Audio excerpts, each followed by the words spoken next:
Welcome to part 2! I have no idea why I turned Scottish there, I'm so sorry. So to start off doing the base for this guy, a couple things we need to take into consideration. One, as I mentioned in the past video, this model is extremely top heavy, and the legs are not 100% even. I got them as close as I can, but they are a little bit off center. You can see there's actually some blue poster gum that's just temporarily holding it to the base right now so it doesn't tip over. So that means we're going to have to build up the base a little bit around the feet to get it to sit level and also give it some support so it's not quite as tipping prone. So to build up the area around the feet, I'm just going to start sort of just sculpting, I guess, some craters for the feet to kind of stand in with just some air dry clay. Nothing fancy about this stuff at all. This is just the stuff you can get at like Michael's or Walmart or whatever.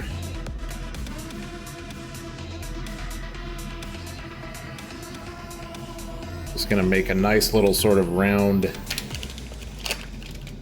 pad, for want of a better term, I guess, that we are then going to press the legs into to create a flat base. I'm not worried about getting it completely flat and blended into the base right now because I have a way that I think that's going to work that is going to make it blend into the base. I'm using clay specifically here because I want something that's going to be hard when it dries. That is really going to provide the extra strength that we're going to need to hold this guy up. Now that I have the indentations where the feet are going to go, just going to gently lift the knight off of it.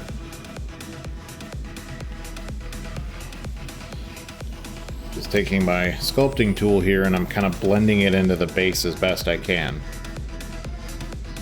Because again, while it's not 100% imperative that it bonds to the base at this point, it is going to make our life a lot easier going forward. If it doesn't bond to the base, that's fine. We can just use like some super glue or something to glue it down. Definitely does not have to be perfect either. In fact, I kind of want it to be a little more on the less perfect side of things. Okay, so we moved over to the auxiliary painting table, and as you can see, our clay has dried nice and firmly to the base. It wasn't actually sticking too well to the base, so I ended up doing like we were talking about, just kind of slowly peeling it back and then just going around the edges with some CA glue just to hold it in place. So for our base coat on the base I'm gonna use Krylon Camouflage Brown Paint. This stuff is great for doing scenery because it's super flat and also good for camouflaging various things that need to be camouflaged. I'll let you use your imagination.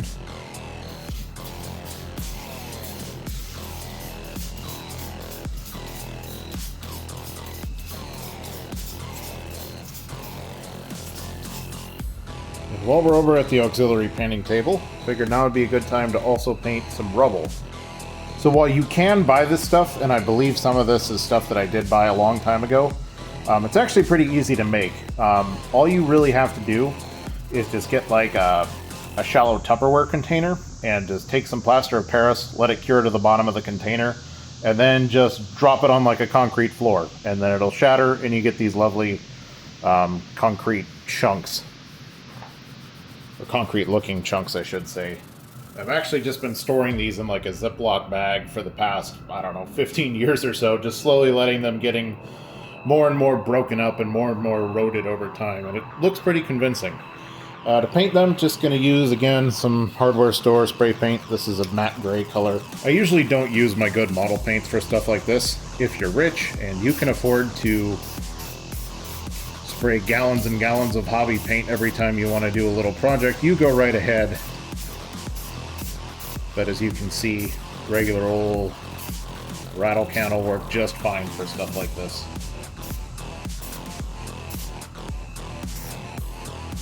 You can see the paint job isn't super consistent all the way through, but that's actually good in this case. It'll just be less weathering for us to do later on. So for some more additional ground scatter and debris, I just went and grabbed some old sprues and snipped off some random bits that I'm going to just use as greeblies on the ground. I'm just going to go ahead and give them a quick and dirty paint job because they're not the centerpiece of the model, the knight is. So I'm just going to start off with some black rattle can spray paint to use as a primer. So, recall from part 1, the mission model's brass color that I couldn't use on the actual knight itself, but I said might show up later in the project. Now it's time to use it. Just going to use it on some of this ground debris. I'm going to need something to hold these little bits in place while I paint them.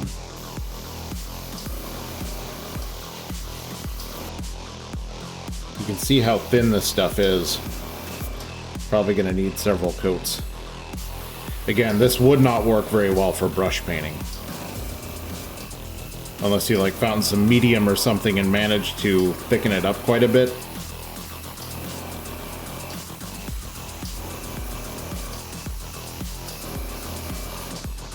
Even then, being a metallic, I'm not sure how well that would actually work.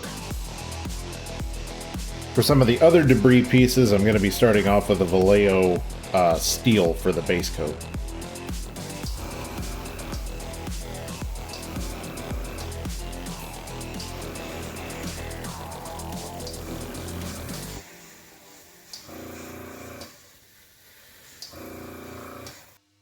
Chipping fluid!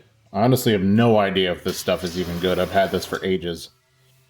You may see me breaking out the salt and or hairspray here in a minute if this doesn't work. For the greeblies, I just grabbed some random assortment of acrylic colors I had just sitting on my shelf. And I'm just going to go ahead and paint them whatever color I happen to grab. This is Russian dark olive going on this big piece right here.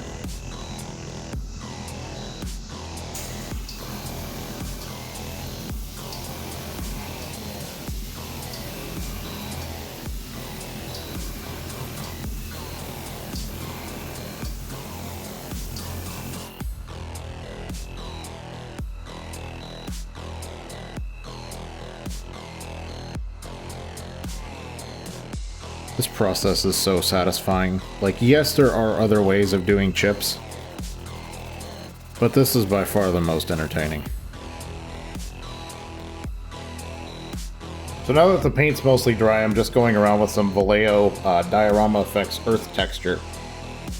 And this is going to blend in the sort of mounds that we made earlier for the feet to stand on to the base.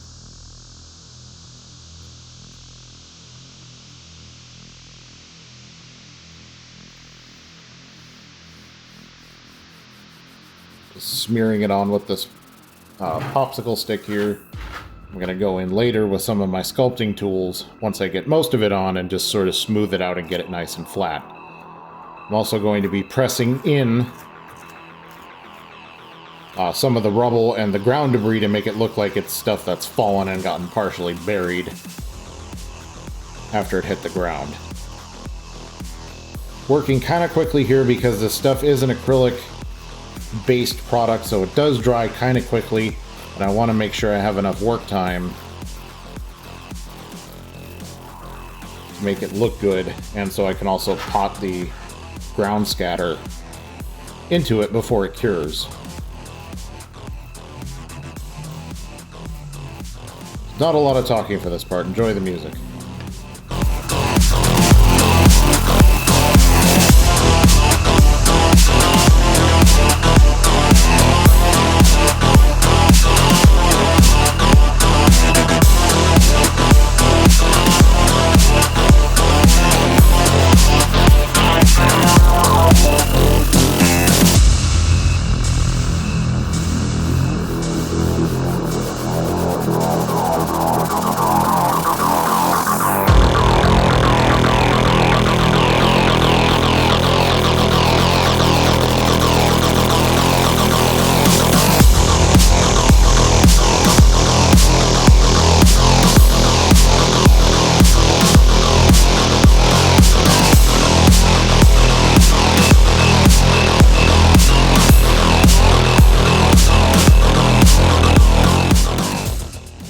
I'm also going around the perimeter of the base, just at the front, with some of this Vallejo environment texture. This is the mud and grass texture. Again, just to make it look like earth that got churned up. And that got broken apart during a battle. And now to hold everything in place, I'm just going to mist it with a couple coats of scenic glue.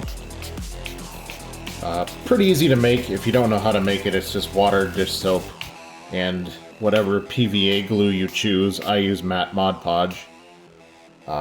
You can also buy it, but honestly, it's so easy to make, there's no reason to, in my opinion.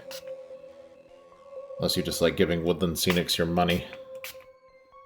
If you're building just like a static diorama that's going to sit on a shelf somewhere, you can usually get away with 1 or 2 coats. If you're going to be using it for any sort of like dynamic model or miniature, like gaming miniatures or even model trains where, you know, either the model itself is going to be moving or there's going to be things on the model that are moving, I find you usually need 2 or 3 coats to really hold like this gravel in place. It's just an odd shape and you need the glue to really seep down in there to form a good bond. Moral of the story is, don't be upset, and you're not doing anything wrong if it takes more than 1 coat for this to hold. That's normal. So the glue has now completely dried, and we are back over at the auxiliary painting table.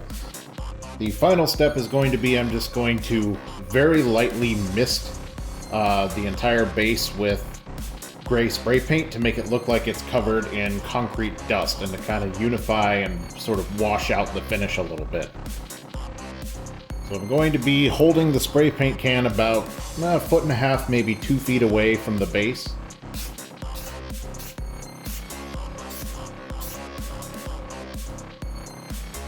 And again, very lightly.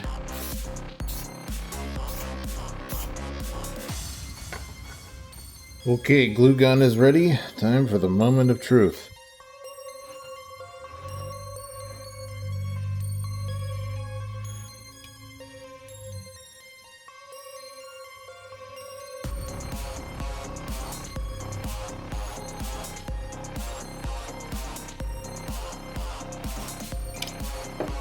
Take care of the spider webbing here in a second. That's why I hate hot glue. Tried using super glue, but it wasn't providing a strong enough bond. So hot glue it is. And there we have it. Not super securely attached to the base still. If I were going to be traveling with this guy, I'd probably be looking for a better solution to permanently hold him to the base. But since this is probably just going to go from my workbench to my display case, as long as it's not gonna, you know, topple over on its own, I'm gonna call it there. If I were still playing games actively and traveling with it, that'd be a different story. I'd probably end up, you know, like drilling some holes in the feet and, you know, putting pins through it to just kind of hold it in place. But for our purposes here, it'll work just fine. So I appreciate y'all sticking through 2 parts of this. Who knows? We might even see some more wargaming miniatures on the channel. Possibly even some more 40k stuff. Appreciate y'all watching. See you next time.